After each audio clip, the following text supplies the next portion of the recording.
샬롬. 오늘도 주님의 은혜와 평강이 여러분과 함께하기를 축복합니다. 오늘도 주님과 동행하시고 말씀을 깊이 묵상하는 하루가 되시기를 주의 이름으로 간절히 축원합니다. 오늘 아침 하나님께서 우리에게 허락해 주신 말씀은 누가복음 8장 1절에서 18절 말씀입니다. 그 뒤에 예수께서 거울과 마을을 두루 다니시면서 하나님의 나라를 선포하며 그 기쁜 소식을 전하셨다. 12제자가 예수와 동행하였다. 그리고 악령과 질병에서 고침을 받은 몇몇 여자들도 동행하였는데 7 귀신이 떨어져 나간 막달라라고 하는 마리아와 헤롯의 청지기인 구사의 아내 요한나와 수산나와 그 밖에 여러 다른 여자들이었다. 그들은 자기들의 재산으로 예수의 일행을 섬겼다. 무리가 많이 모여들고 각 고을에서 사람들이 예수께로 나오니 예수께서 비유를 들어 말씀하셨다. 씨 뿌리는 사람이 씨를 뿌리러 나갔다. 그가 씨를 뿌리는데 더러는 길가에 떨어지니 발에 밟히기도 하고 하늘에 새들이 쪼아먹기도 하였다. 또 더러는 돌짝밭에 떨어지니 싹이 돋아났다가 물기가 없어서 말라버렸다. 또 더러는 가시덤불 속에 떨어지니 가시덤불이 함께 자라서 그 기운을 막았다. 그런데 더러는 좋은 땅에 떨어져서 자라나 100배의 열매를 맺었다. 이 말씀을 하시고 예수께서는 들을 귀가 있는 사람은 들으라 하고 외치셨다. 예수의 제자들이 이 비유가 무슨 뜻인지를 그에게 물었다. 예수께서 대답하셨다. 너희에게는 하나님 나라의 비밀을 아는 것을 허락해 주셨다. 그러나 다른 사람들에게는 비유로 말씀하였으니 그것은 그들이 보아도 보지 못하고 들어도 깨닫지 못하게 하려는 것이다. 그 비유의 뜻은 이러하다. 씨는 하나님의 말씀이다. 길가에 떨어진 것들은 말씀을 듣기는 하였으나 그 뒤에 악마가 와서 그들의 마음에서 말씀을 빼앗아 가므로 알지 못하고 구원받지 못하게 되는 사람이다. 돌짝밭에 떨어진 것들은 들을 때에는 그 말씀을 기쁘게 받아들이지만 뿌리가 없으므로 잠시 동안 믿었다가 시련 때가 오면 떨어져 나가는 사람들이다. 가시덤불에 떨어진 것들은 말씀을 들었으나 살아가는 동안에 근심과 재물과 인생의 향락에 사로잡혀서 열매를 맺는데 이르지 못하는 사람들이다. 그리고 좋은 땅에 떨어진 것들은 바르고 착한 마음으로 말씀을 듣고서 그것을 굳게 간직하여 견디는 가운데 열매를 맺는 사람들이다. 아무도 등불을 켜서 그릇으로 덮거나 침대 아래에다 놓지 않고 등경 위에다가 올려놓아서 들어오는 사람들이 그 빛을 보게 한다. 숨겨둔 것은 드러나고 감추어둔 것은 알려져서 환히 나타나기 마련이다. 그러므로 너희는 조심하여 들어라. 가진 사람은 더 받을 것이요 가지지 못한 사람은 가진으로 생각하는 것마저 빼앗길 것이다.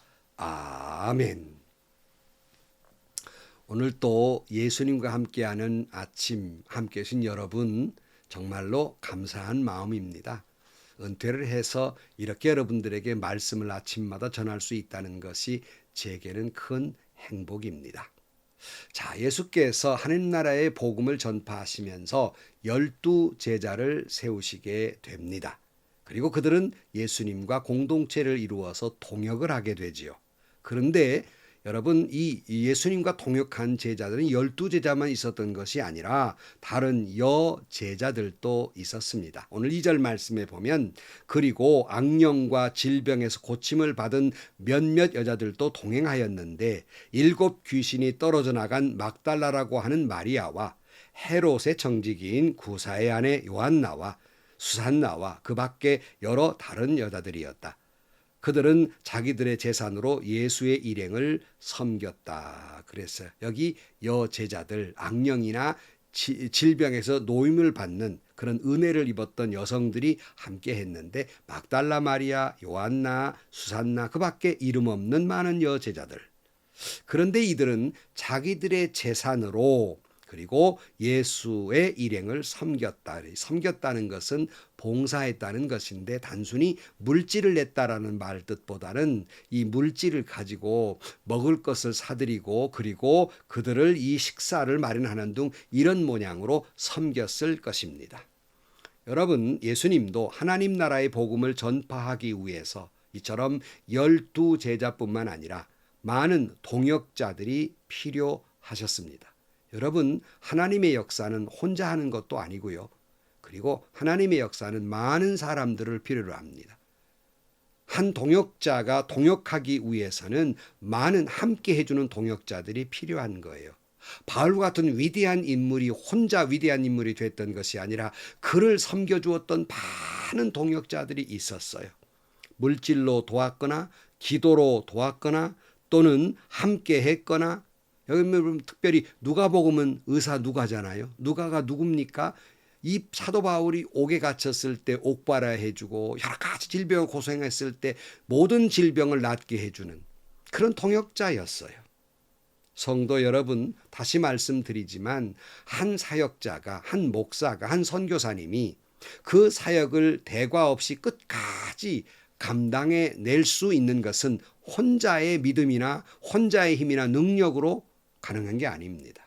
그만큼 주변에 많은 분들의 기도가 필요하고 많은 분들의 함께해 주심이 필요하고 많은 분들의 몸과 마음과 또한 여러 가지 모양으로 도와주시는 분들이 있어서 그래서 그 사역을 감당할 수 있는 거예요. 저는 목회를 마치면서 늘 감사하게 생각한 많은 분들이 계세요. 그런 분들 가운데 특별히 제가 섬겨왔던 교회들 가운데에는 지금도 저를 위해서 기도해 주시는 많은 장로님들, 권사님들이 계세요. 얼마나 감사한 일인지 몰라요. 또 뿐만 아니라 제가 목회를 할 때 어려운 교회를 시작할 때 눈물로 기도해 주면 낯감을 가리지 아니하고 저와 함께 신방을 하고 희생해 주었던 많은 여제자와 같은 우리 권사님들 잊을 수 없습니다. 지금도 생각하면 눈물이 날 지경으로 감사해요. 이런 분들이 필요한 거예요. 물론 뭘 잘해서 옆자리에 있는 것이 아니라 그냥 할 줄 모르면 옆자리라도 앉아서 있는 거야. 이게 동역이에요. 뭐 하냐고요? 옆자리라도 앉아 주는 것은 응원자가 되는 거예요. 격려자가 되는 거예요. 물질로 도울 뿐만 아니라 함께 앉는다는 것은 마음적으로 동감해 준다는 말이니 얼마나 큰 힘이 되는 일인지 모릅니다. 복음을 전하는 사역자들의 동역자가 된다는 것은 그것은 바로 예수님의 동역자가 된다는 것이고 하나님의 역사에 동참한다는 것입니다. 오늘 여러분들에게 물어요. 여러분은 사역자들의 동역자이십니까? 아니면 회방자이십니까? 때로는 목회를 하다 보면 동역자도 있지만 회방자도 있어요. 나름대로 교회를 위해서, 믿음을 위해서, 교우들을 위해서 한다고 하지만 목회자들의 마음을 아프게 하고 힘들게 하는 그런 회방자도 있는 것이에요. 바울도 그랬잖아요. 디모데전서 1장 13절 말씀에 내가 전에는 회방자요, 박해자요, 폭행자였습니다. 그러나 그러한 행동은 내가 믿지 않을 때 알지 못하고 한 것이므로 하나님께서 나에게 자비를 베풀어 주셨습니다. 근데 문제는 자기가 회방자인데 회방자인 줄 몰라요. 왜냐하면 자기는 나름대로의 어떤 생각이 있거든요. 지금 말씀대로 살고 그저 복음을 교회를 위해서 교인 대표로 이렇게 생각하는 거예요. 그게 얼마나 큰 회방인지 모르고 있는 겁니다. 몰라서 한 일이니 용서가 되겠습니다만은 자, 여러분 동역자가 되어 주십시오. 내가 믿음도 없고 기도할 줄도 모르고 물질도 부족하고 능력도 없고 그런 모습입니까? 저는 늘 이럴 때마다 교우들에게 늘 하는 말이 있어요. 그건 뭐냐면 기도할 줄 모르십니까? 어떤 재주도 없으십니까? 물질로도 못 하십니까? 함께 할 시간도 없으십니까? 그럼 한 가지 하실 일이 있습니다. 울기라도 하세요. 울기라도 하세요. 그 사역을 하시는 분들의 얼마나 힘들까, 얼마나 어려울까.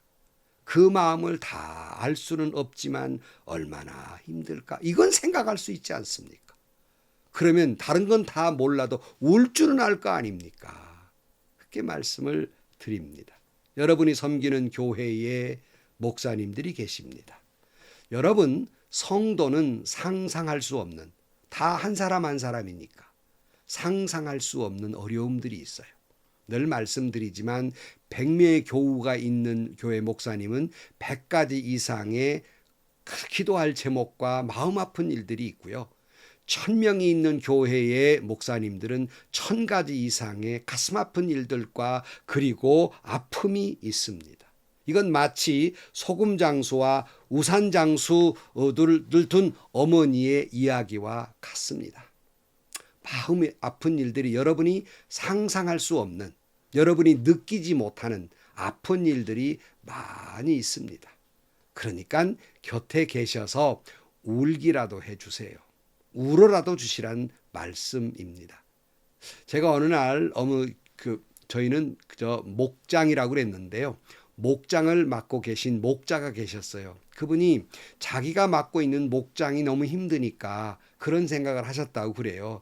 내가 이거 7, 8가정이 목장 하나 이끄는데 이렇게 마음 아프고 힘든데 그저 그 많은 1000명, 2000명 또는 어떤 분은 10,000명도 있잖아요. 그 많은 교우가 있는 교회를 이끄시는 목사님은 얼마나 힘들까. 그 생각만으로도 얼마든지 위로가 됩니다. 할 줄 모르면 울기라도 하는 동역자가 되어 주십시오. 그것은 결코 그 목사님을 위해서 섬겨드리란 말이 아닙니다. 하나님의 나라를 위해서 주님을 위해 섬겨드리라는 거예요. 목사님들이 다 잘할 수는 없습니다. 어떤 때는 부족한 면도 보이지요. 그러나 그 목사님이 그 교회의 그 많은 영혼들을 위해서 기도해야 하고 인도해야 할 무거운 짐이 그분에게 있어요. 그러므로 주님을 바라보면서 얼마나 힘들까, 얼마나 아픈 일이 많을까. 나는 한마디지만 1000명 있으면 한마디 하는 것이 1000마디가 될 건데 얼마나 힘드실까. 그런 마음으로 섬겨드리십시오. 달란트가 있으면 그 가진 달란트로 섬겨드리십시오. 기도를 잘하면 기도로 섬겨드립시오. 물질로 섬겨드리십시오. 그것도 힘들다면 함께라도 앉아주십시오. 그것도 힘들다면 울기라도 하십시오. 예수께서 유명한 씨 뿌리는 비유, 이제 오늘 다음에 보면 그 가르치고 계세요. 자, 그런데 그 비유의 말씀을 하시면서 그 뜻까지 그 무슨 뜻입니까? 묻는 제자들의 말에 이제 그 뜻풀이까지 해주시는데요. 자, 보면 5절 말씀에 씨 뿌리는 사람이 씨를 뿌리러 나갔다. 그 비유의 뜻은 이러하다. 씨는 하나님의 말씀이다. 그랬어요. 사람들이 하나님의 말씀을 듣는다고 다 같은 열매가 맺지 않습니다. 각기 그 마음밭이 다르기 때문입니다. 근데 여기 몇 가지 마음밭이 있다 이렇게 말씀하시는데 첫 번째 마음밭은 길가와 같은 마음이 있다 하는 거예요. 5절 말씀. 그가 씨를 뿌리는데, 말씀을 뿌리는데 더러는 길가에 떨어지니 발에 밟히기도 하고 하늘의 새들이 쪼아 먹기도 하였다. 이걸 해석을 12절에 해석해요. 길가에 떨어진 것들은 말씀을 듣기는 하였으나 그 뒤에 악마가 와서 그들의 마음에서 말씀을 빼앗아 가므로 믿지 못하고 구원을 받지 못하게 되는 사람이다 그랬어요. 여러분, 길가는 사람들이 많이 밟고 다니기 때문에 단단해지잖아요. 굳어버리잖아요. 그러니까 씨가 뿌려도 뿌리가 내리지 않고 새들이 쪼아먹는단 말이에요. 이 굳어버린 길가와 같은 마음, 바로 이 완악한 마음이에요. 완고한 마음이에요. 이런 고집스러운 마음 상태로서는 하나님의 말씀이 뿌리를 내리지 못하고 그걸 믿지 못하게 되고 받아들이지 못하게 되고 그런 가운데 사탄이 그 은혜를 가져가 버리는 거예요. 또 여기 보면 돌짝밭 같은 마음밭이 있다 그랬어요. 6절 말씀에 또 더러는 돌짝밭에 떨어지니 싹이 돋아났다가 물기가 없어서 말라버렸다. 이 해석은 13절입니다. 돌짝밭에 떨어진 것들은 들을 때에는 그 말씀을 기쁘게 받아들이지만 뿌리가 없으므로 잠시 동안 믿다가 시련의 때가 오면 떨어져 나가는 사람들이다 그랬어요. 마음밭에 바위 덩어리들이 있다는 거예요. 그러니까 말씀을 들을 때는 쉽게 받아들이는 것 같은데 뿌리가 내리지 못하는 거예요.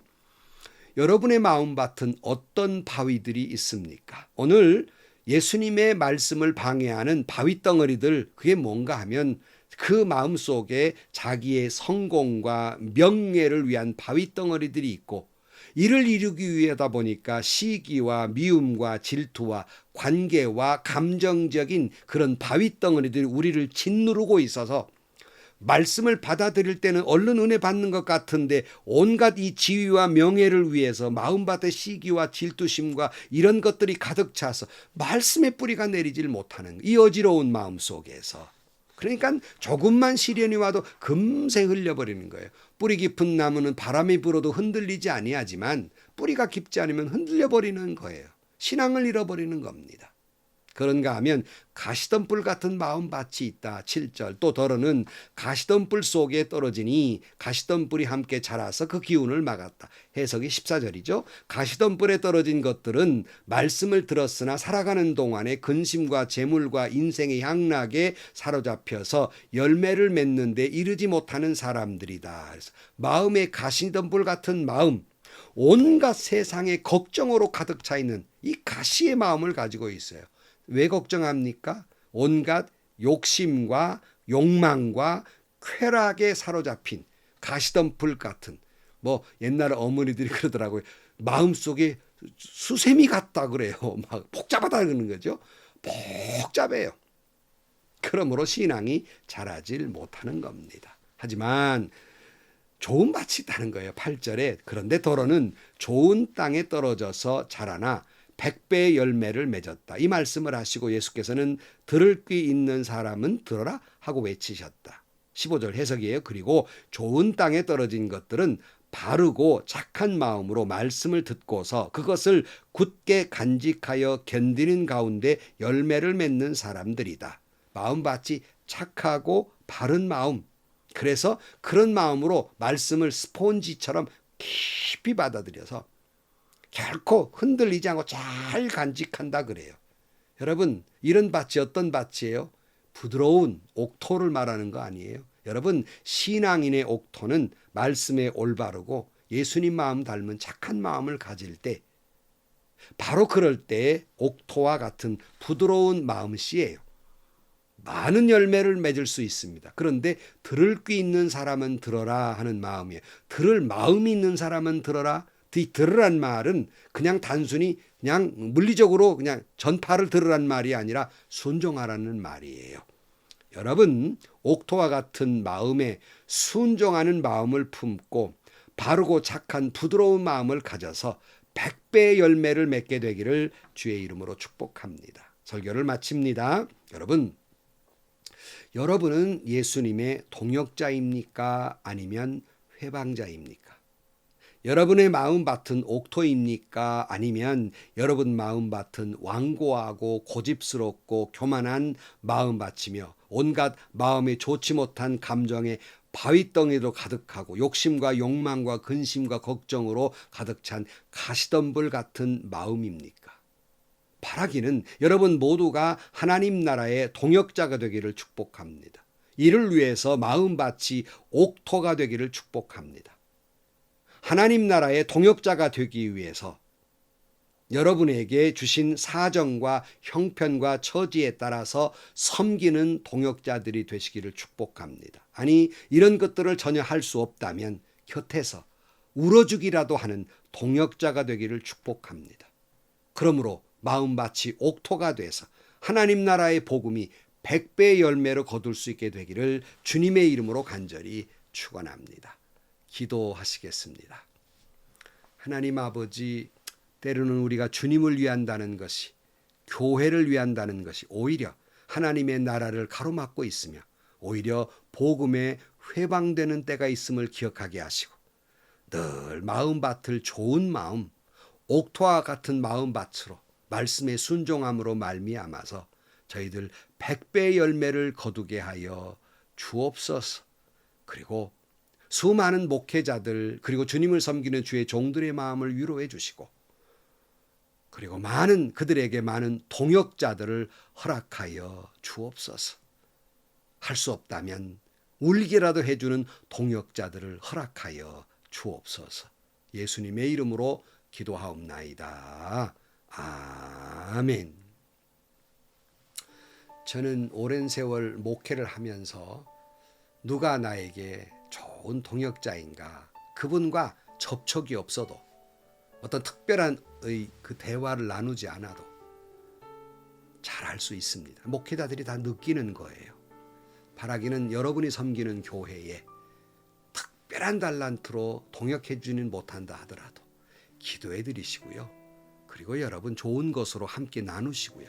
아니 그것도 못한다면 그분을 위해서 울어라도 드리는 여러분들 동역자들이 되시기를 축복합니다. 그래서 여러분 마음밭이 옥토와 같은 이 고집스러운 가시밭이 아니라 길가가 아니라 바위덩어리들이 아니라 옥토가 되셔서 30배, 60배, 100배의 열매를 거두게 될 수 있기를 주의 이름으로 축복합니다.